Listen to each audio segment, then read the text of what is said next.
we're redefining success. We're wanting to show up and have a life that we are absolutely obsessed and crazy about, and a business that's the exact same way.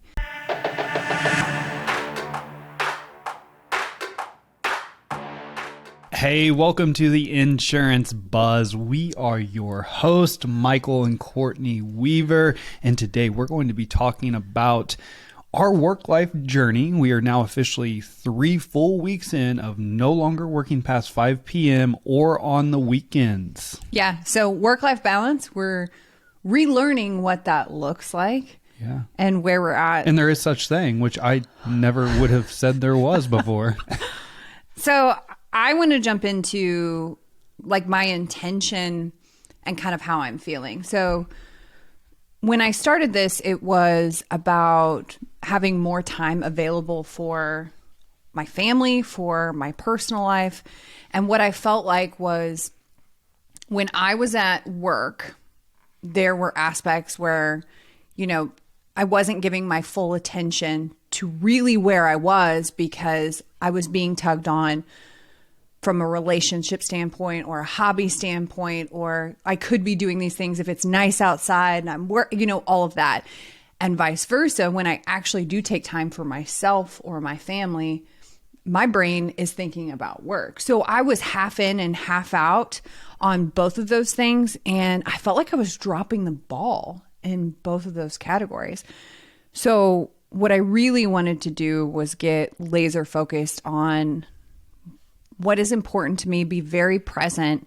Where am I giving my attention? Like, what category of my life am I giving attention to? And is that the best use of my time? Yeah. No, I can relate to that. I can also say that myself going into this journey, I was someone that felt like I had to be at work before everyone else. I had to work longer than everyone else, that the harder you work, the luckier you get. And I was tying my worth to my work ethic and what others may think of me if I didn't put in the hours or I didn't work less. If I started working less, like, is it all going to go away? Is it all going to fall apart? Yeah. And I know that you resonate with this because we have so many messages that have came in that you're struggling with the same thing. So we just want to share what it's been like since we implemented this, the new behaviors and things that came up. So it's been a few weeks. The rules are no working past 5 p.m. and no working on the weekends. And for us, a lot of it too is to not talk about work after working hours, which as a married couple and as business partners is hard. Is very, very hard. And it's also hard to not work when it's something that you genuinely love to do. Yep. Like when it's a passion of yours and you're building something and you're in a season of wanting to move the needle, to tell yourself to not work seems counterproductive. Mm-hmm. And that is something that I have had to go through. So I want to hear, when we started this.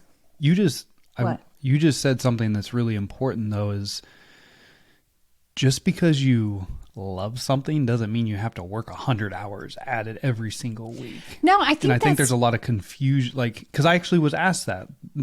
I had someone actually ask me, Michael, are you just not crazy about what you do anymore? And it's like, no, I love what I do, but I also want my life back. Like, I signed up for entrepreneurship for the freedom and the flexibility that comes with it. And then I tied everything I did into how many hours I worked. And so I locked myself into a job with a lot of hours. 24/7 job. Yeah. Well, and I think when you're obsessed with something, you can easily burn yourself out too if you don't kind of contain that energy. Mm-hmm. It's this slow burn that has an end that you will go, okay. And it might make you get to the end and go, I hate this. Yeah. Something that you used to be obsessed with because you never gave yourself the season to take a break or to have the balance, which we're learning. Yep.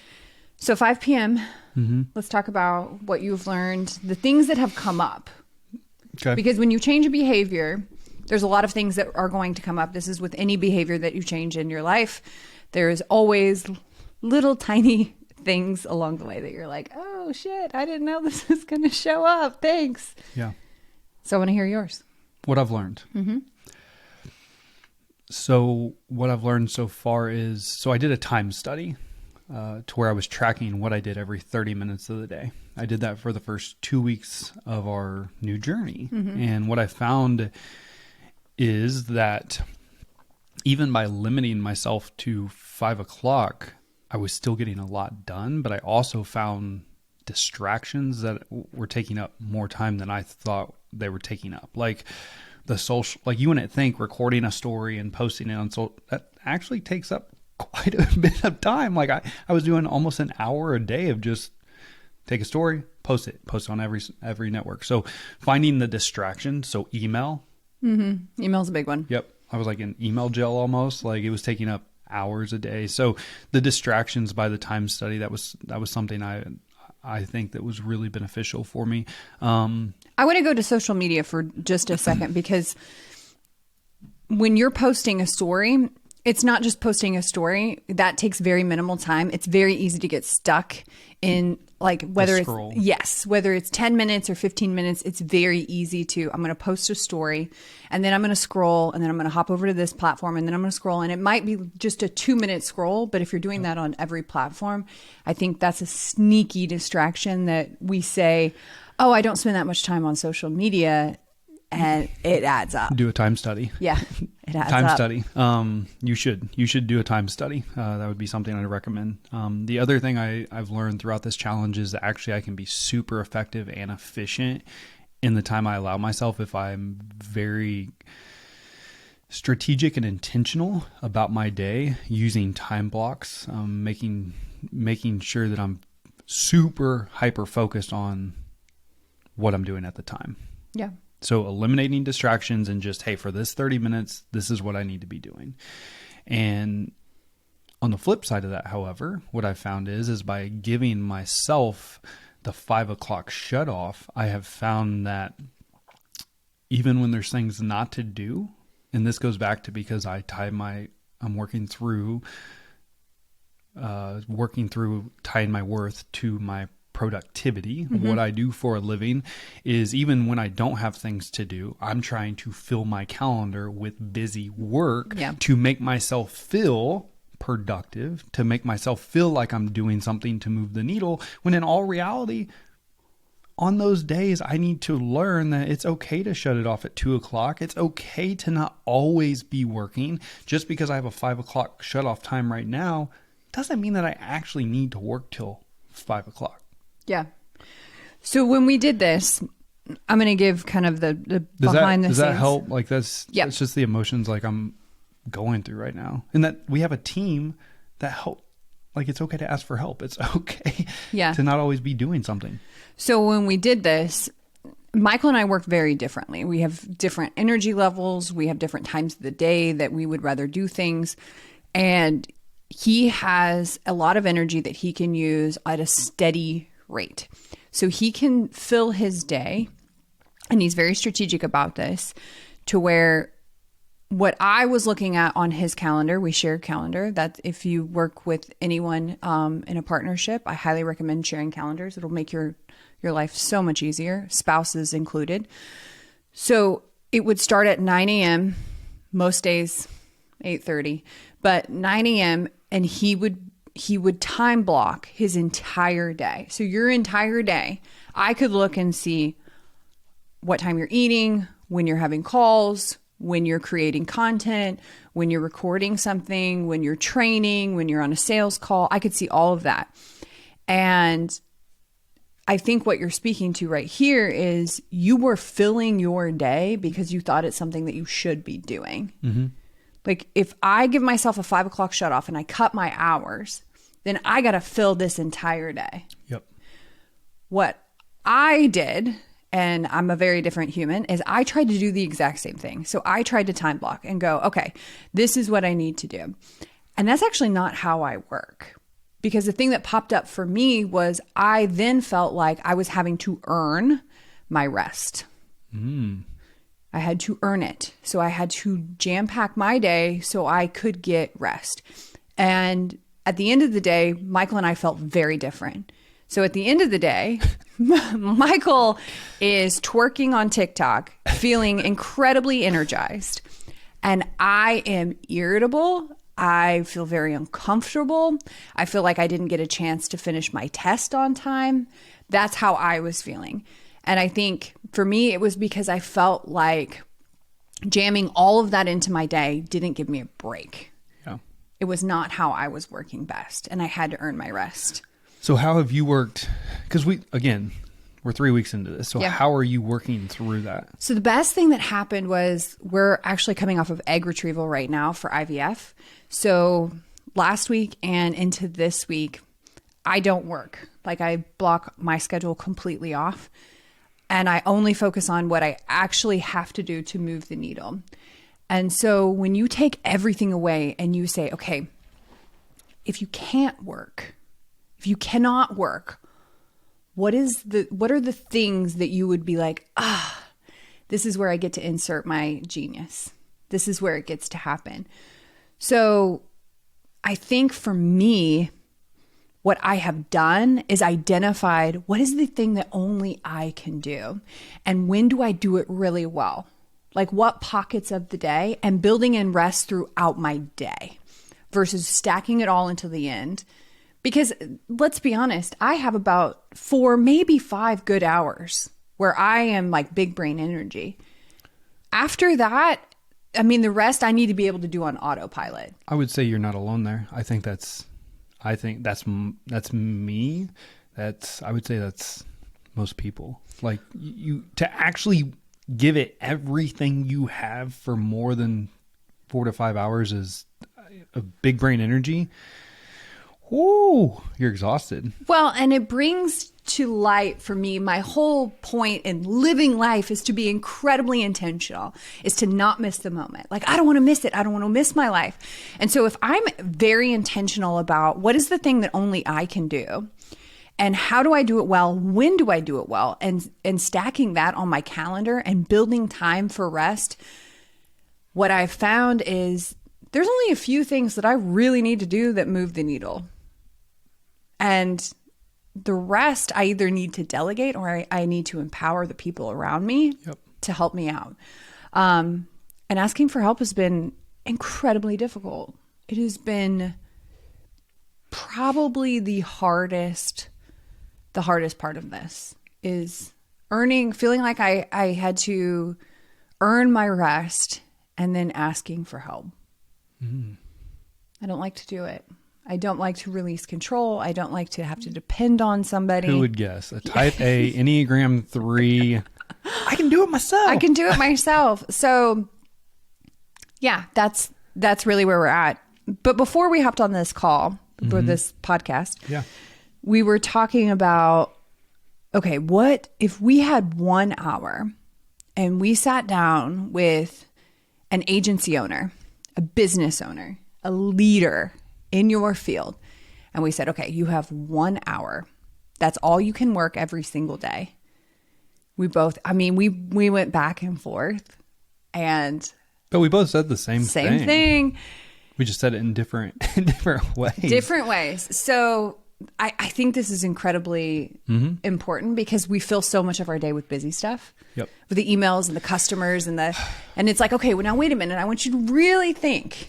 Like you have 1 hour. You get so focused on the expectations, the goals, the targets, the KPIs, so the activities, the key performance indicators, that you forget about what actually truly matters. Yeah. What moves the needle when you're not focused on the trips and the trophies and the paychecks? What is the thing that actually, because I think that's what we're searching for is fulfillment. We're redefining success. We're wanting to show up and have a life that we are absolutely obsessed and crazy about, and a business that's the exact same way. What do we say? What's the 1 hour? What are you focusing on? Your team. Yeah. The most important part in your business, like your team. You need to make sure that you are sharing your vision. Yep. That you are sharing that with your team, that you're constantly bringing that to the forefront, and then you are empowering and developing your team in that vision. So what do they need? Like, what are we focused on? Why are we focused on this? What's the impact that it's going to make out in the world? The why. Why do we do this every single day? And what do you need from me as a leader to set you up? Because they're all a part of this vision. Your team has to believe more importantly about why you do something than what they're actually doing, because you also want to create an environment where they feel fulfilled, where they're excited. Because if you're burnt out as a leader, if you're thinking that you're dropping the ball in some category, that's going to spill out into your team. That spills out into everyone that you're around. And I think from a society standpoint, we're done with that. Like, we're so over that. Like, I don't want to work 40 years of my best years and get to the end of my life and be like, oh, I missed it. No. So. And this is, but it's so true. Like, and it's funny when you ask that question, because you're like, 1 hour, what's most important that only you can do? Mm-hmm. You got to love on your team. Mm-hmm. And remember the why. Because so many times, again, and I'm guilty of this. Like, I get focused on the end goal, the activities it take. Show your team some love. Like, remember the vision, the mission. Why do we show up and do what we do every single day? There's 2 great books I'm going to recommend if you've never read. Simon Sinek, Start With Why, is absolutely fantastic. He has a TED Talk where he goes over the golden circle and breaks it down, how important it is. And the other one is Vivid Vision, where it kind of breaks down how to create a vision for your business, your life, and how to share that vision. And I think that's huge, because as a business owner and as a leader, you have to hold a lot of different decisions on, okay, what do we do every single day? What moves the needle? What should I be focused on? That can get confusing and overwhelming. And if you just focus on, okay, I'm going to be very intentional about why we're doing this, and I'm going to love and develop the people around me, everything else is going to take care of itself. So I think it was Richard Branson that said, if you take care of your team takes care of your customers. Like, and it can boil down to really relationships. Mm-hmm. Relationships. You're in the people business. And your first most important relationship, well, is the one with yourself, and then the one with your team when it comes to a business. So I think that's just, and it's only what you can do as the leader. Like, creating that culture of buy-in, of this is why we do what we do every single day. And that's what your team gets fired up about. You're passionate about. They feel fulfilled. They have a purpose. That's what it's about. Yeah. I'm not going to tell you to work harder. I'm going to tell you to be more intentional. I grew up in a small, rural North Missouri town where people work before the sun comes up and they work until the sun goes down, and they are incredibly hard workers. And that is not equated to wealth. So it's not that. It's about being intentional, and it's about doing what you love with people that you love around you. 100%. And as I've shared, I felt like a hypocrite when we started this journey, because if you would have asked me 4 weeks ago, is there any such thing as a work-life balance? I would have been the first person to be like, you were insane. There's no such thing as work-life balance. Do whatever it takes. You signed up for this. This is not true. Mm-hmm. This is what we've been taught. This is what's been preached. The harder you work, the luckier you get. Put in the hours, whatever it takes. If you can learn to be intentional with what you're doing during the day, and it doesn't matter what step of the process you are in your business, you do not have to work 100 hours a week. Mm-hmm. You don't. Focus on what only you can do. Empower those around you. Figure out the needle movers. And that's what you need to be doing. Yep. And I can tell you, in just the 3 weeks of doing this, because this is the first time ever in my professional career that I have ever established any type of boundaries. And by establishing a boundary of no longer working past 5 p.m., I am the happiest I've ever been in my professional career. It is amazing to me that how, like, having the shut off of, hey, no longer, you don't have to be focused on work anymore. You don't even have to think about it. You don't have to think about what's going on tomorrow. Like, that's tomorrow. You don't have to think about what happened. Like, it is now time to spend with you, my wife, or Lola and Rocky, and let's go on our walk, and let's go out to a date night, or let's go do something we haven't done before. By establishing this one simple boundary, I am the happiest I've ever been in my professional career. I'm getting more done than I've ever done in a short amount of time in my professional career. We are accomplishing more right now in the 3 weeks that we've ever accomplished. And what has also led to me being happier is I'm sleeping better than I have ever slept. I have lower, like my anxiety is basically gone. And so these are just the few things that have happened in the short 3 weeks. And look, I'm still trying to figure this out. There are plenty of days where I'm trying to stay busy because I'm, again, tie my worth to what I do for a living. But on the reverse side of this whole work-life balance journey, it has been amazing. Just like you said, I'm doing freaking twerks on TikTok, like whatever that is. I'm excited. Like, it's like, holy smokes, like, great. Like, what are we going to do? Because think about this. That's 4 hours, and I was working till 8 o'clock. I just freed up by not working on weekends and not working past 5 o'clock about 40 to 45 hours a week. What are we doing with all that time? And that's something, obviously, me and you're working through, but we're finding our fun. It's been great. Yeah.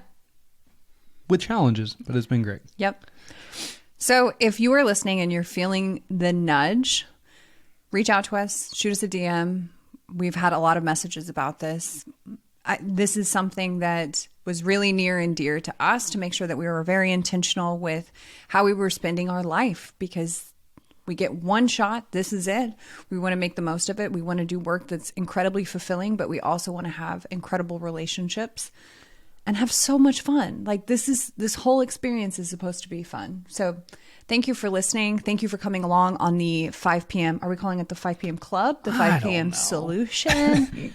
We'll figure that out. I know we're still working. It's been great. It's been a fun journey so far, and we're doing it for a minimum of 3 months, 90 days. So, please shoot us a text, 816-727-7610. We'd love to talk to you. Love to for you to be part of this journey. And as always, time is the most valuable and important asset that we all have. We appreciate you spending time with us. Go out and make it great.